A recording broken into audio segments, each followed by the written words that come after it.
لدنا القاسي والقريب من طيبة قبل المغيب طالبا قرب الحبيب لو كان بيننا الحبيب لدنا القاسي والقريب من طيبة أشهد أن لا إله إلا الله وحده لا شريك له وأشهد أن سيدنا محمدا عبده ورسوله اللهم صل وسلم وبارك على سيدنا محمد وعلى آله وأصحابه ومن تبعهم بإحسان إلى يوم الدين. Bapak Ibu para rawuh ingkang dimuliakan Allah Subhanahu wa taala, untuk menambah tingkat kesabaran kita bersama, mari kita membaca hamdalah. Iya, nopo padalan nambahi sabar kok mau hamdalah, itu minimal dengan makna hamdalah yang kemarin kita sampaikan. Alhamdulillahilladzi adhaba annal hazan inna rabbana lasyakurun alim. Napa maksudnya? Alhamdulillah, segala puji bagi Allah, alladzi zat adhaba yang menghilangkan al-hazan, rasa kecewa, rasa sedih, rasa pitih, rasa grundel, itu al-hazan. Inna rabbana, sesungguhnya Tuhan kita, laghafurun syakur, itu adalah zat yang maha pengampun dan syakurun yang maha bersyukur. Ngoten nggih? Jadi napa kok ora teko malah hamdalah niku. Jadi di dalam Al-Qur'an sudah kita jelaskan biar tidak ada kecewa, tidak ada pitih, tidak ada rasa apapun. Adhaba annal hazan. Alhamdulillah ya. Ngaji kita pertama tadi kita buka alhamdulillahilladzi bi fadlihi tatimmus shalihat.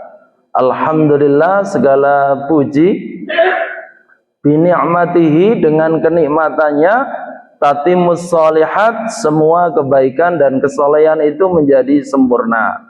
Cara yang sederhana kita merasakan dalam fisik kita bahwa dengan kenikmatan Allah itu semuanya menjadi sempurna kebaikan.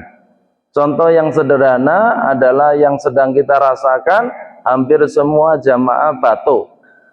Lalu semua betul nggih? Ya. Dengan batuk itu maka ibadah kita menjadi kurang sempurna. Maka dengan nikmat Allah kita sehat, itu ibadah dengan sempurna. Salatnya, bacaannya juga enak didengarkan. Salatnya, bacaannya juga tartil. Salatnya, bacaannya juga nyaring. Itu kalau tidak sakit, tidak flu, tidak pilek.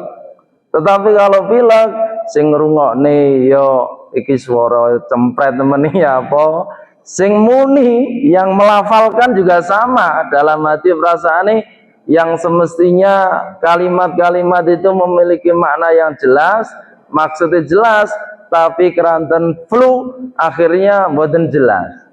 Inna rabbana lasyakurun laghafurun syakur, itu mestinya dilafalkan dengan baik. Maka kita bersyukur, alhamdulillahilladzi bi ni'matihi tatimmus shalihat, dengan nikmat Allah lah semuanya bisa sempurna. Kita bisa hadir di majelis Sabtu pagi ini juga dengan sempurna saat fisik kita juga sehat walafiat. Tetapi sama ketika mau kita berangkat, kalau fisiknya demam, fisiknya letoy, fisiknya loyo, mau berangkat ke Sabtu pagi juga kurang sehat, kurang semangat. Maka itulah makna alhamdulillahilladzi bi ni'matihi tatimmus shalihat. Yang kedua, kaitannya dengan semua rangkaian ibadah-ibadah lain. Apakah itu ibadah puasa, apakah ibadah haji, juga di situ ada kafarat, ada rukhsah yang diberikan oleh Allah Subhanahu wa taala apabila ibadah itu tidak bisa dilakukan secara sholihat, secara sempurna. Dari sinilah Allah Subhanahu wa taala memberikan rukhsah kepada kita semua yang dalam kondisi tidak kita harapkan. Seperti saat kita sholat, kondisi kita sakit, Allah memberikan toleransi. Yang pertama adalah dengan qiyaman, berdiri. Kalau bisa berdiri dengan sempurna. Kalau tidak bisa berdiri dengan sempurna, Allah memberikan toleransi dengan qu'udan. Qu'udan itu dengan cara duduk. Apakah panjenengan duduknya di atas kursi, apakah di atas kasur atau di atas pesawat, itu adalah qu'udan. Masih Allah memberikan toleransi apabila fisiknya tidak sempurna, tapi mustalihat dengan muttaji'an. Dengan mutajian itu artinya dengan berbaring. Ya, dengan berbaring itu juga ala. Jadi qiyaman wa qu'udan wa mutajian itu bagian dari Allah Subhanahu wa taala memberikan rukhsah, keringanan atau takhfif. Itu merupakan cara Allah Subhanahu wa taala agar kita ibadah kita tetap sholihat, sempurna di sisi Allah Subhanahu wa taala. Pun rampung nih. Itu dalam kondisi normal. Ada lagi rukhsah dalam sholat adalah dalam kondisi safar. Jadi kalau tadi posisi kita baik berdiri boleh, duduk boleh, berbaring boleh, bahkan naudzubillah min dzalik jangan sampai ngalami itu ketop-ketop saja itu boleh. Jangan sampai naudzubillah min dzalik ya. Ya, itu dalam kondisi normal mukimin seperti ini. Masih juga diberikan toleransi dalam waktu safar saat kita melaksanakan perjalanan. Ada yang disebut dengan jama', ada yang disebut dengan qasar. Yakni perjalanan apabila sudah memenuhi persyaratan kurang lebih 85 km, maka kita diperbolehkan melakukan jamak ataupun qasar, atau kedua-duanya, jamak juga qasar. Inilah bentuk bahwa Allah Subhanahu wa taala itu luar biasa murah, rahimun, luar biasa rahman, welas asih, sehingga hamba ini juga diberikan banyak kemudahan. Jangan kita bayangkan saat sekarang rukhsah ini diberikan atau takhfif itu saat kita kondisi seperti ini. Moda transportasi sudah sempurna, ada berbagai macam alat kendaraan, tetapi syariat ini sudah ditetapkan, dirumuskan, bahkan dijalankan. Rasulullah dan umatnya hanya memiliki kaki dan juga kendaraan ala kadarnya. Ada unta, ada khimar, ada kuda. Itu kalau sekarang speednya, kecepatannya itu jauh di bawah nalar kita. Jadi kalau nalar kita umumnya itu yang dibayangkan bus, kereta api, yang dibayangkan bis, yang dibayangkan plane, pesawat, macam-macam. Tetapi syariat itu diberlakukan oleh Allah, Rasulullah dan sahabatnya adalah saat dalam kondisi minus. Minusnya ya hanya mayoritas sahabat punya kaki sehingga dia jalan kaki, rijalan. Kemudian saat mereka juga tidak punya kendaraan unta yang sama, sehingga ini juga diberlakukan yang disebut dengan rukhsah saat safar. Maka karena pangapunten yang diketahui itu hanya masafatul qasri, jarak perjalanan. Saat sekarang zaman modern banyak pilihan moda transportasi yang banyak, maka illatul hukminya bukan masafatul qasri tetapi masyaqqatun, mim sin qafta. Jadi tingkat kerepotannya itu, jadi yang dulunya itu pertimbangan hukumnya adalah masafatul qasri, jarak perjalanan yang akan ditempuh. Maka yang kedua memunculkan pemahaman ulama adalah masyaqqatus safari, yaitu tingkat kerepotan untuk melakukan perjalanan. Mungkin jamaah bingung ini jane ngomong apa. Contoh sederhananya, kalau kita menghitung ruksonya itu adalah masafatul qasri, jarak antara Magetan dan Surabaya, maka itu kurang lebih 92 km atau yang bapak-bapak sering lihat 192, yaitu masafatul qasri, jarak berarti itu bisa kita melakukan jamak yang sholat duhur digabung dengan asar. Kalau dilakukan di duhur jamak takdim, kalau dilakukan di asar jamak takhir. Maghrib dengan isya digabungkan waktu sholatnya, sholat duhur isya dilakukan di waktu maghrib disebut dengan jamak takdim, sholat maghrib dan isya dilakukan di waktu sholat isya disebut dengan jamak takhir.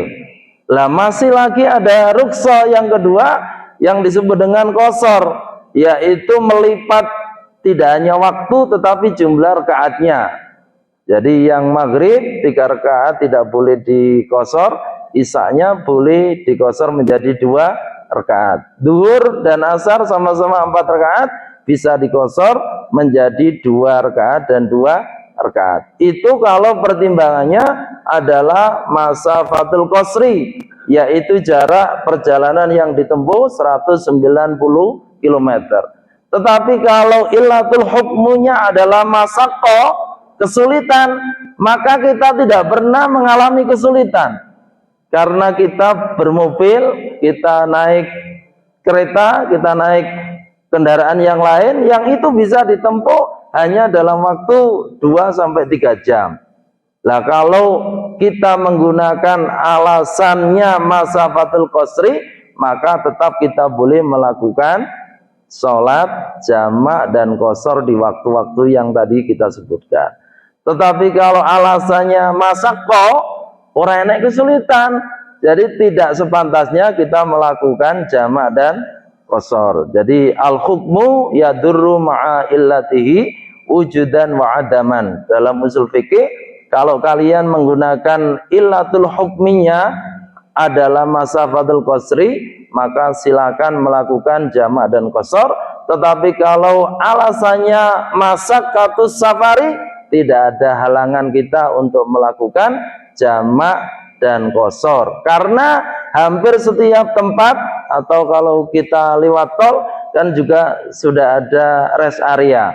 Disitulah kita melaksanakan sholat. Jadi inilah luar biasanya Islam kalau kita maknai alhamdulillahilladzi bi ni'matihi tatimus shalihat.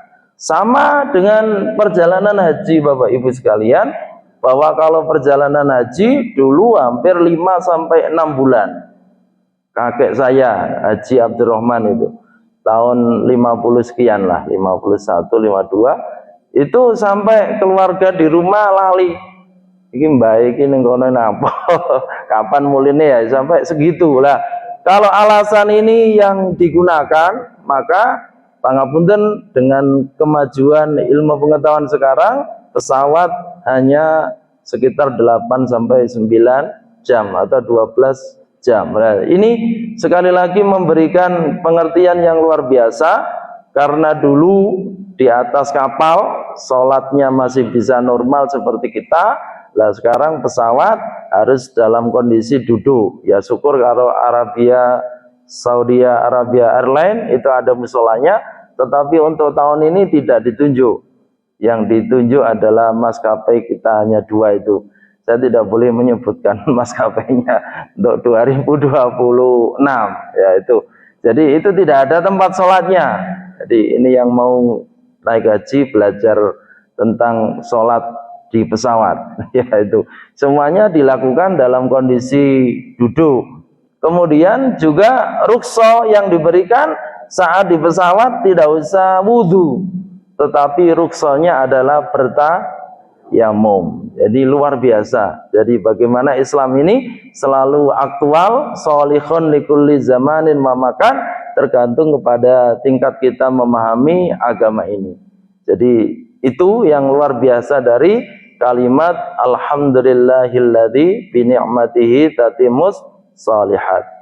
Kemudian yang kedua, wa bi fadlihi tughfarudz dzunubu wassayyi'at. Dan dengan karunia Allah, fadl Allah, maka semua dosa ini dimaafkan. Tughfarudz dzunubu, di ngapura dosane, wassayyi'at, dan segala macam keburukan. Contoh sederhana, kita ngumpul di majelis ilmu semacam ini, Allah Subhanahu wa taala memberikan apresiasi yang luar biasa. Apresiasi yang kemarin saya sampaikan bahwa thalabul ilmi faridatun ala kulli muslimin wa muslimat. Karena kita melaksanakan farido, maka Allah Subhanahu wa taala memberikan pahala jauh lebih besar. Itu yang pertama. Yang kedua, bahwa setiap majelis ilmu semacam ini adalah dinaungi wahafatil malaikah, dinaungi para malaikat. Maka kalau kita merasakan setiap hadir di majelis ilmu, majelis zikir, dinaungi malaikat, tidak sepantasnya ngersulo, tidak sepantasnya gerundel, tidak sepantasnya nopo malih yang gersah. Itu tidak pantas. Panjenengan ngedumel lan macam mboten patut. Wong malaikat saja wahafatil malaika itu memberikan naungan kepada kita, dan tidak ada ceritanya orang yang dinaungi malaikat itu tukang nesu, tukang marah, emosional, mboten enten. Jadi tugasnya malaikat itu adalah memintakan ampunan kepada panjenengan semua selama dalam majelis ilmu. Lah kalau kita buyar, malaikatnya ya buyar. Jadi kenapa saya baca setiap subuh itu inna Qur'anal fajri kana masjuda, di mana malaikat itu adalah ada malaikat siang, ada malaikat malam yang shiftnya bergantian, dan itu bertemu di sholat subuh. Inna Qur'anal fajri kana masjuda. Jadi saat kita tadi sholat subuh disaksikan malaikat, saat kita ngaji di sini hafatil malaikatu, dinaungi malaikat, dan insya Allah inilah yang menginspirasi kita semua untuk tetap istiqomah. Allahumma amin. Wassayyi'at, dan juga banyak yang diampuni oleh Allah Subhanahu wa taala segala macam kekhilafan. Pangapunten, dengan silaturahim semacam ini kita ketemu, kita menyapa, itu subhanallah secara ilmiah bisa dibuktikan. Orang yang sering ketemu, sering berjabat tangan, sering menyapa, itu memberikan energi positif bagi seseorang, sehingga Nur Muhammad, cahaya Nabi Agung Muhammad itu yang ada dalam tubuh kita itu bisa difungsikan. Kalau menurut penelitian Ibu Dr. Aisyah Dahlan, itu disitulah aliran darah kita difungsikan. Jadi semakin sering ketemu orang, dapat dipastikan orang itu semakin sehat. Bukan dibalik ya, bukan dibalik. Kalau orang pengen sehat terus ndepes ning kamar mboten enten teorinya. Tetapi ilmu modern menunjukkan dengan seringnya kita berinteraksi, sering ketemu, itu justru yang menormalkan sirkulasi darah kita. Jadi kalau kita pengen sehat, tambah seger, waktu hilang, sering-seringlah ketemu dengan orang lain, dengan jamaah al-mujahidin. Allahumma amin. Pak, itu apa? Ada dalilnya? Ada. Jadi qad aflaha man aslama wa qana'a bima atahu wa razaqahu kafata. Qad aflaha, sungguh beruntunglah, man aslama, orang yang berislam. Berislam dalam pengertian formal adalah kita membaca asyhadu alla ilaha illallah wa asyhadu anna muhammadar rasulullah. Aslama bisa dimaknai adalah bentuk kepasrahan. Kalau kita pasrah hadir di majelis ini untuk semata-mata mencari ilmu, semata-mata mencari ridhoka matlubana, insya Allah itulah yang akan memberikan efek positif dari kesehatan kita masing-masing. Allahumma amin. Wa ruziko kafata, dan Allah berikan rezeki yang cukup. Lah ini maknanya sering diartikan kafatun, cukup itu berbeda dengan lebih. Jadi setiap orang itu yang diminta sesungguhnya adalah kafata, yang cukup. Tidak ada orang yang minta lebih. Jadi belum ada ceritanya, ya Allah saya diberikan rezeki yang melimpah ruah, melebihi macam buatan. Yang sekedarnya yang cukup. Ya mau bangun apa niki? Plafon ya cukup, urunan itu nggak bisa dilihat ya, tapi yang jelas dengan sudah baca flyernya ya. Insya Allah kalau kita sadar kalkulasinya Pak Saiful itu kurang lebih 60 juta, 65 Mas Saiful ya. Oh Mas Teguh ya, ini tak hitung ada 100 Mas Teguh. Kalau masing-masing jamaah 1 juta turah ini. Warziko kafata Allahumma amin. Ya umpama ora saiki ya kapan, umpama tidak bisa 1 juta langsung ya 1.000 ya boleh. Ada Mas Pak Azim ya yang 100.000, ada juga yang 10.000.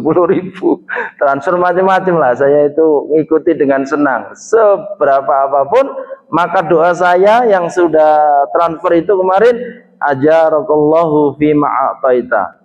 Mudah-mudahan Bapak Ibu sekalian yang mau dan akan serta sudah diberikan pahala oleh Allah Subhanahu wa taala. Wa barakallahu fi ma'abqaita, dan mudah-mudahan Allah Subhanahu wa taala memberkahi dari apa yang panjenengan sisihkan untuk pembangunan plafon ini. Allahumma amin. Wa ja'ala laka tahuron, ini doa yang biasanya dibaca saat zakat fitrah. Tetapi dalam konteks kita beramal tadi waruziko kafata, itu mudah-mudahan juga mensucikan harta dan diri kita masing-masing. Allahumma amin. Dan yang terakhir, yang tadi dalilnya bahwa kita bisa sehat, bisa lebih fresh, bisa lebih itu ini. Wa qana'ahu bima ata. Sikap yang qana'ah, sudah menerima apa adanya. Ianya tidak hadir, diterima dengan senang hati. Alhamdulillah. Kita semua tidak ada. Kalau sikap semacam ini kita kembangkan, maka itulah yang bikin badan kita sehat. Jadi wa qana'ahu bima ata, bima kelawan barang ata kang ditekani apa barang hu ingman. Artinya bahwa tidak hanya sekedar materi, tetapi sikap hidup apapun yang berkaitan dengan kejadian yang kita alami itu kita terima dengan lillahi ta'ala, lego-leganing penggali, maka itulah wa qana'ahu bima ata yang bisa mengembalikan sirkulasi darah kita, Nur Muhammad yang ada dalam diri kita, yang diteliti oleh Ibu Aisyah Dahlan itu. Mudah-mudahan sedikit dari apa yang kita sampaikan ini bermanfaat bagi kita semua. Rezeki kita juga cukup, badan kita semakin sehat, dan perasaan hati kita semakin longgar untuk mentoleransi segala yang terjadi di pengajian Sabtu begini. Demikian, dan mari kita berdoa, mudah-mudahan apa yang kita sampaikan bermanfaat. Ala hadini al-Fatihah. Bismillahirrahmanirrahim. Shiratal ladzina an'amta 'alaihim. Allahumma shalli wa sallim wa barik ala sayyidina Muhammad walhamdulillahi rabbil alamin. Hamdas syakirin, hamdan na'imin, hamdan yuwafi ni'amahu wa yukafi'u mazidah. Ya Rabbana lakal hamdu kama yanbaghi li jalali wajhikal karimi wa adimi sultanik. Allahumma inna nas'aluka bi'anna nashhadu innaka antallahu la ilaha illa antal ahadus samad lam yalid wa lam yulad wa lam yakul lahu kufuwan ahad. Rabbana anfa'na bima 'allamtana, Rabbi 'allimna alladhi yanfa'una, Rabbi faqihna wa faqih ahlana wa qarabatil lana fi dinina. Rabbana atina fid dunya hasanah wa fil akhirati hasanah wa qina adzabannar. Subhana rabbika rabbil izzati amma yasifun, wassalamun alal mursalin walhamdulillahi rabbil alamin. Terima kasih atas segala perhatian, mohon maaf atas segala kekurangan. Akhirul kalam, wabillahi taufik waridho wal inayah. Wassalamualaikum warahmatullahi wabarakatuh.